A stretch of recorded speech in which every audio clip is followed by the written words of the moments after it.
Religious leaders, they have to think about keeping every single person in these pews safe from terrorists, and that's something they just don't teach in seminary. But most of the training from a religious standpoint that you receive was all biblical. James Friedman has been a pastor in Metro Detroit for 30 years. Since he started, things have changed. A suicide bomber with a bomb strapped to themselves, that's just a nightmare scenario. The horror on Easter Sunday in Sri Lanka is more heartbreaking proof biblical training just isn't enough. It's why Forever Vigilant training was created.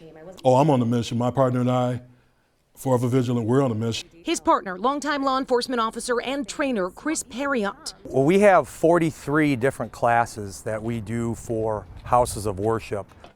They offer basic tips like lock the doors, do visual sweeps of the sanctuary, but more and more churches are investing in specialty training. Very interested. We have a class that specifically covers IEDs and terrorist incidents within the church, and we teach that on a regular basis to churches. Bomb protocol is very different than a mass shooting. Because once you start moving people, if that person's goal is to set that bomb off, as soon as they see people getting up, walking out, or running, they're gonna take that bomb and use it. But churches also want to be warm and welcoming, so they train their security to be undercover. Kind of vigilant but not seen. That's how I like to approach it. You have to be able to blend in. So the persona of a security and safety team member should be the same as a greeter or as an usher. Well, one of the interesting things I learned today is we've done reports before on active shooter training, and in that case, you might use a pew to help protect yourself from a shooter. But when it comes to a potential bomber, as you heard, those tactics are very, very different. Now, they don't want to reveal all their secrets, but they do have a number of classes at Forever Vigilant, and some police departments like the Detroit Police are partnering with them to host workshops for multiple homes of worship, houses of worship within their communities. We're going to have more information on our website, WXYZ.com. Reporting live here at Forever Vigilant, I'm Jennifer Ann Wilson, 7 Action News. And you can never be too prepared. All right, Jennifer Ann, thank you. And be sure to head to our website, WXYZ.com, for the latest on the terror attack investigation and what's being done to keep worshipers around the world safe. We are going to turn to the beautiful weather now at last in your 7 First Alert forecast. Chief Meteorologist Dave Rexroth shows you how long these warm temperatures will last and when we could see more rain. Dave. Looking at that picture, I thought it couldn't get bluer than the sky today, but the water around Belle Isle is just gorgeous. What a fantastic place where we live here. Lots of beauty to be held. Earth Day, get out and enjoy it, not just today, but all the time. And it's going to be more like spring this week. 68 Detroit. It's 63 in Grosse Ile. It's 73 in Howe. Southeast winds keeping the east side a little bit cooler, but everybody's got a nice day going. The warmest days so far of 2019, the top 3 anyway, 74, 72, 70 in April. Last time we were at 68, it was March.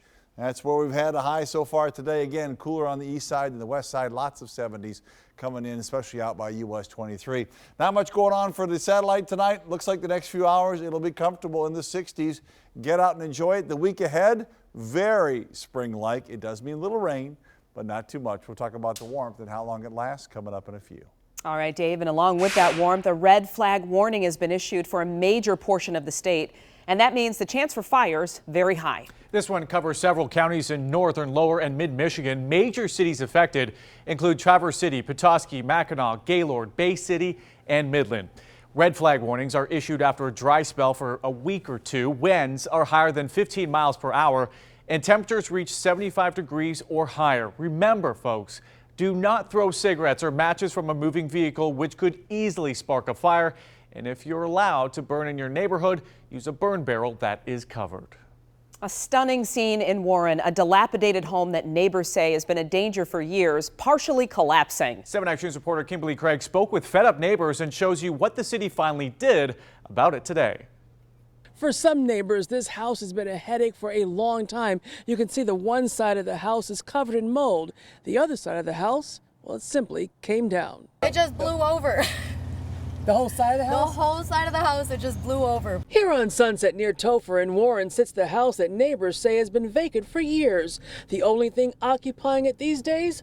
critters. The animals got up into the attic and started eating away on the inside walls. Then on Friday, in the wind and the rain, part of it came down. Not only is it an eyesore, but we just can't believe that it's taken so long to get something done about it. I'm very happy they notified us. We depend on residents, and again, they can call me at my home number. They can call me at work.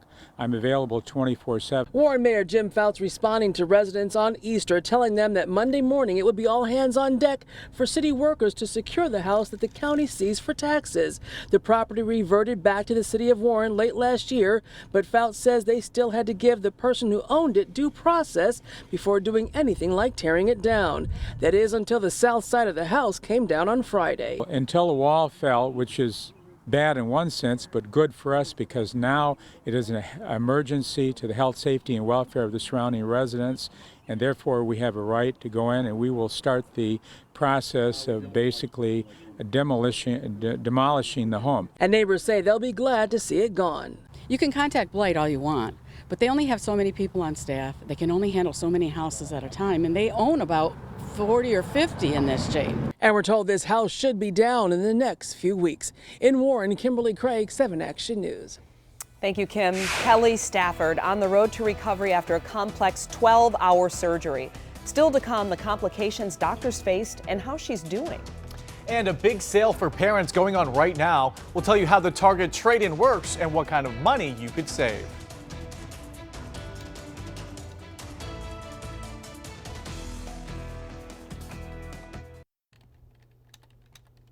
U.S. Representative Rashida Tlaib says she is working to make it illegal for auto insurance companies to use your credit score to decide your premium. Tlaib says this practice discriminates against people in many ways, but we want to hear from you tonight. Should insurance companies be able to use your credit score as they decide what to charge you? You can vote right now on our website, WXYZ.com/vote. 7 Action News reporter Kim Russell joining us live with more on the different ways this practice may discriminate against people. Kim?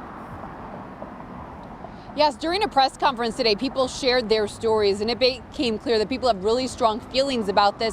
They said that by using income or credit scores to determine rates, it results in gender, age, and even marital status discrimination. Donnie Sharp stood with U.S. Representative Rashida Tlaib and other local leaders to share her story. She says when she retired, she got quite the surprise from her auto insurance provider. Her rates increased about $100 a month. I don't understand. Why would it go up after I retire when I'm driving less? Tlaib says it's evidence of insurance companies using income or credit scores to set rates instead of driving records. Why is it going up? You've had no accidents? No accident. No. You can check my record, for real. These are discriminatory practices, and I think it's really driven by corporate greed. It has nothing to do with, fairness around, is this person a safe driver? Tlaib is working to make the case in Washington, D.C. that something needs to be done. One step? House Resolution 1756 would prohibit the transmission of our credit scores to the car insurance industry across the nation. She is calling on lawmakers in Lansing to also take action at the state level to stop insurance companies from using non-driving factors to determine rates. Us doing nothing only benefits the people that have benefited anyway. So we have to do something. I reached out to the Insurance Alliance of Michigan to get the insurance industry side of the story, and it said that here in Michigan the same standards are used as across the country to determine rates, even though Rashida Tlaib did say that there are some states that have banned the use of credit scores. It said it believes that the real answer is giving people here in Michigan the opportunity to decide just how much medical coverage they want and not require lifetime benefits if they're seriously injured in a crash. This is all going to be debated in the coming weeks, months. We'll keep continuing to cover it. Reporting live, Kim Russell, 7 Action News. All right, Kim, thank you. Target has a deal parents will love from now through May 4th. You can trade in an old car seat in exchange for a 20% off coupon. The coupons are good through May 11th and can be used in-store and online. The discount can be used on playpens, high chairs, swings, rockers, strollers, and so much more. All types of car seats, including seats that are expired or damaged, are accepted. Just put them in the drop-off box near guest services. Some concerning news tonight. The U.S. is on track to break the record for the number of measles cases since the disease was declared eliminated in 2000. The Centers for Disease Control and Prevention reported 71 new cases of measles. The number of cases this year right now stands at 626. Listen to this. That's approaching 667 reported in 2014. Iowa and Tennessee are reporting cases for the very first time. They're joining 20 other states, including New York and Washington, which have larger outbreaks. No fatalities have been reported in the U.S. from measles this year. Well, if you have unwanted or old medication, the Michigan State Police will help you dispose of it properly. The Drug Take-Back Day is this Saturday from 10 a.m. until 2 p.m. You can get rid of your expired, unused, and unwanted pills by dumping them off at any Michigan State Police post. All the medicine will be destroyed, no questions asked. State Police will not accept any liquids, inhalers, patches, or syringes. All right, folks, turning now to your forecast, and it was just an absolutely gorgeous day out there today. Very spring-like. Beautiful. Yeah. Got that feeling. It's a feeling that actually stretches through the week here, so there might be a couple of showers here and there, but temperatures are going to be at where we should be or higher, and this is one example. 68, good sunshine out there right now in Detroit. Humidity nice and low at 39%. The visibility is great. A little south wind now at around 9 miles per hour. Much of the day, the wind has been from the southeast, and so on the east side near the cold water, it's a little bit cooler. Clinton Township 64, Algonac 68. You look west, 71 in Wixom, Brighton 72, Ypsi 72, while it's 67 in Trenton. So a little cooler on the east side. Some more examples. Harrison Township 64, while it's 72 in Holly. So it looks like it's comfortable everywhere and really nice, but a little warmer. I think same kind of thing tomorrow from the west side of town. Speaking there. All right, 37 in Marquette, the cold rain, 45 a cold rain in Minneapolis. The tail end of this, the southern end of this, reaching now into Illinois, has a chance to get here toward tomorrow morning. Your evening is fine. Overnight, most of it is dry. I'll show you what's going on in the Futurecast now. Here's 6 o'clock in the morning. Could be a few showers coming in from the west and northwest. They'll go by pretty quickly. So in the morning, 8 o'clock. Here's 10 o'clock. The last few going to here about lunchtime, it starts to scoot out. Morning rain chances about 40% opportunity, and then we're drying out in the afternoon, getting some sun back too, so it recovers nicely. Around 70, a couple degrees either side now, with just a few clouds here for a while this evening.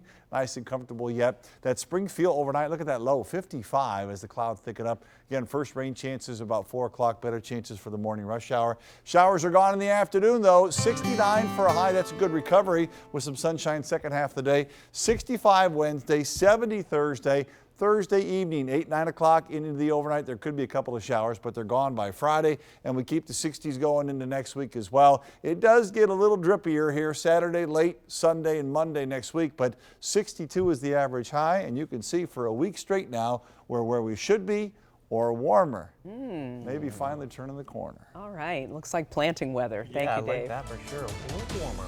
Well, a controversial Detroit businessman under fire over his taxes. The new claims Bob Carmack's lawyer is making in court today. And on Earth Day today, we're highlighting one of your favorite environmental activists. That's Little Miss Flint, how she's inspiring the world through her hometown community service project. It's a 7 Action News exclusive. Next on 7 Action News at 6. A murder suspect speaking out months after the alleged crime. I tell the officers, hey, if you need me, and then they're just not believing it. Police suspect he's involved in the murder of his girlfriend, but Charles Whitman talks about who he thinks is really responsible. It's all new tonight on 7 Action News at 6. Sure hope you join us.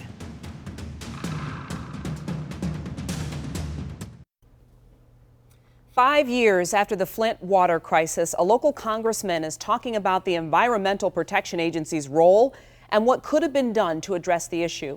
Representative Dan Kildee is calling the crisis a failure of government at every level. Lead and toxins tainted Flint's water supply, and the community has since struggled with water contamination problems. Kildee is blaming the state for lying to the people of Flint about their water quality and says the EPA could have acted sooner.